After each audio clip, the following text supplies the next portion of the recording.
नमस्कार, आप देख रहे हैं प्रत्येक न्यूज लाइव। मैं हूं आपके साथ रविशंकर। आज मुख्यमंत्री नीतीश कुमार जदयू कार्यालय अपने नेताओं कार्यकर्ताओं से मिलने पहुंचे। मुख्यमंत्री जब जदयू कार्यालय से बाहर निकले तो उन्होंने मीडिया से बात की। मीडिया ने उनसे कई सवाल किया, मसलन आरक्षण के मुद्दे को लेकर।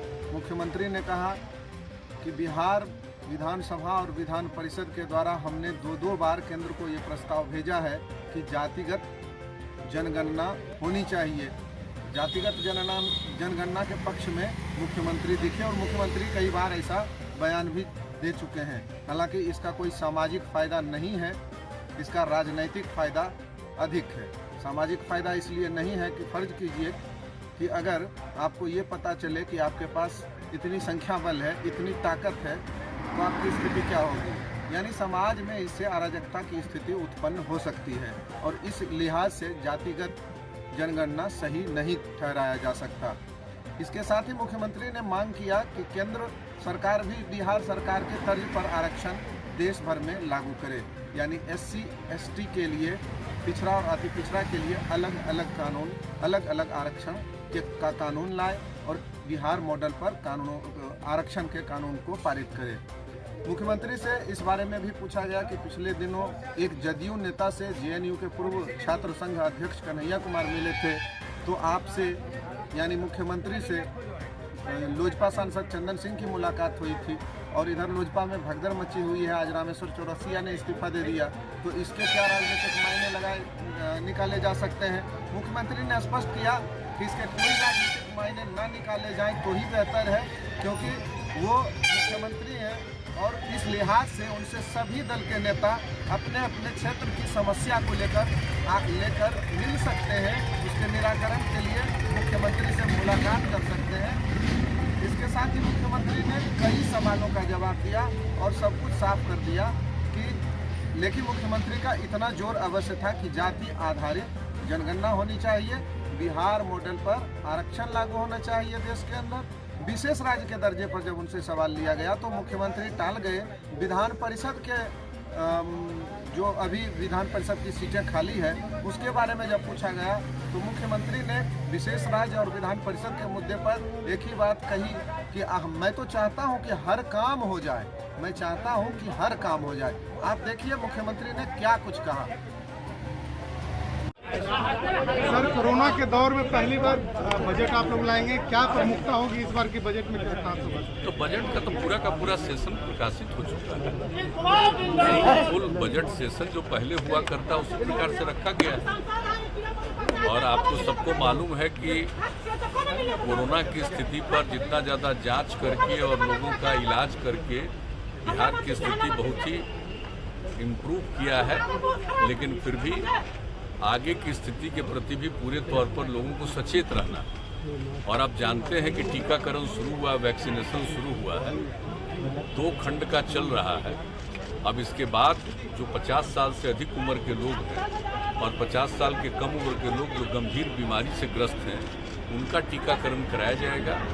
और ये टीकाकरण जो पूरे देश में कराया जा रहा है और यहाँ से वैक्सीन दूसरे जगहों पर भी गया है, तो इसका लाभ लोगों को मिल रहा है और लोग सुरक्षित होंगे, कोरोना का प्रभाव उन पर नहीं पड़ेगा, वंचित होंगे। इसी को ध्यान में रख के सब काम किया जा रहा है। ये सब काम किया जा रहा है, सब लोगों के लिए किया जा रहा है, ये आप सबको पता है। वैसी स्थिति में देखा गया कि बजट का पूरा सत्र हम लोग रखेंगे और जो पहले से जिस प्रकार से सत्र की कार्यवाही होती थी उस तरह से सत्र की कार्यवाही होगी। सब लोगों को कॉन्शस रखने के लिए कहा जा रहा है विधानसभा और विधान परिषद में कि सब लोग मास्क लेकर के रहें और जो कुछ भी पहले से करना हर प्रकार से सचेत होकर रहें, तो वो किया जा रहा है। और हम लोगों को पूरी उम्मीद है कि किसी प्रकार की कोई समस्या नहीं आनी चाहिए। सब लोग सचेत रहेंगे तो मेरे हिसाब से ऐसा लगता है कोई कठिनाई नहीं। आरक्षण को लेकर एक नई बहस देश में छिड़ रही है कि जिन्हें एक बार आरक्षण का जिन्होंने लाभ उठाया उन्हें लाभ नहीं मिलना चाहिए, इस पर एक बहस छिड़ी है सर देश में। नहीं, हमको तो ये पता नहीं है कि ऐसी कोई बहस छिड़ी है कि आरक्षण का लाभ जिनको मिल रहा है उनको नहीं मिलना चाहिए, ऐसी तो कोई बात है नहीं। अपने यहाँ का जो नियम है आप तो जानते हैं बहुत पहले से लागू है और केंद्र का भी नियम है वह भी पहले से लागू है जो आरक्षण का है। तो जो कुछ भी लोग और आर्थिक आधार पर जो लोग भी, चाहे वो पिछड़ा वर्ग के नहीं थे, अनुसूचित जाति या जनजाति के नहीं है, वैसे लोगों के लिए भी आरक्षण का प्रावधान कर दिया गया है।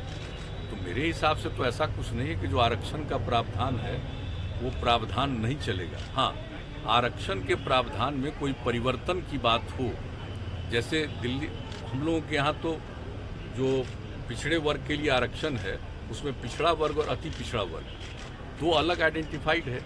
ये जननायक कर्पूरी ठाकुर जी की सरकार ने, उन्होंने ये काम किया, वो चल रहा है। हम लोग तो चाहते हैं कि केंद्र में भी ये हो जाए, हालांकि केंद्र में तो सिर्फ एक है, तो अगर उसमें भी विभिन्न प्रकार से लोगों को मिलेगा तो अच्छी बात होगी। तो उसके बारे में कोई अगर आकलन और अध्ययन चल रहा है तो एक अलग बात है, लेकिन किसी को वंचित करने वाली बात तो नहीं हो सकती। चंदन जी से मिले आप, चिराग को चिंतित होना चाहिए।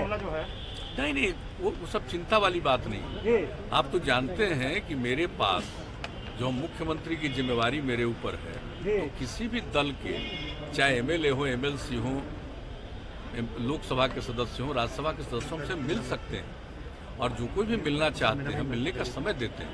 तो आए थे अपने क्षेत्र की कुछ बातों को लेकर के, इसके अलावे और कोई बात नहीं। कन्हैया कुमार आपके मंत्री से मिले क्या? कन्हैया तो हमसे भी पहले मिले, और उसके अलावे उनके जो पार्टी के एमएलए हैं वो भी हमसे मिले।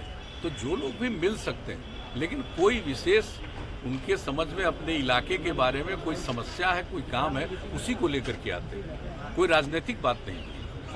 जातीय आधार पर आपने जनगणना जदयू ने कहा है लोकसभा में भी, क्या चाहते हैं कि? बिल्कुल, हम तो आज से नहीं, कई बार से, और सिर्फ हम ही नहीं कह रहे हैं, हम तो बार बार विधानसभा विधान परिषद से स्वीकृत करा करके केंद्र को भेज रहे हैं कि एक बार तो इसका होना ही चाहिए। और आप जानते ही हैं कि हम 2 बार विधानसभा से पास करा करके, विधान परिषद से पास करा करके भेजे हैं केंद्र को। तो जाति आधारित जनगणना एक बार तो कर ही लेना चाहिए। पहले होता था, और पिछले कई वर्षों से, आज़ादी के पहले से ही वो बंद हो गया, लेकिन हम लोग तो इसके बारे में कह रहे हैं, ऐसा हो जाने से कम एक एक चीज़ की सही जानकारी मिल जाएगी। किस जाति के कितने लोग हैं और उनके लिए क्या करना चाहिए, इन सब चीज़ों के बारे में कोई भी निर्णय लेना बेहतर होगा। इसलिए हम लोग चाहते हैं, इसलिए हम तो शुरू से कह रहे हैं। और ये हम ही सिर्फ नहीं चाहते, पूरा का पूरा 2 बार विधानसभा विधान परिषद सबने इसकी मंजूरी देकर के भेजा। सर, विधानसभा सत्र से पहले विधान परिषद की खाली सीटें भरी जाएगी सत्र से पहले? विधानसभा का सत्र शुरू हो रहा है, आपको मालूम है कि हम सब चीज करना चाहते हैं, तो हमारे ऊपर ही विशेष राज्य नहीं मांगेंगे सर, अन्य लोग भी हैं।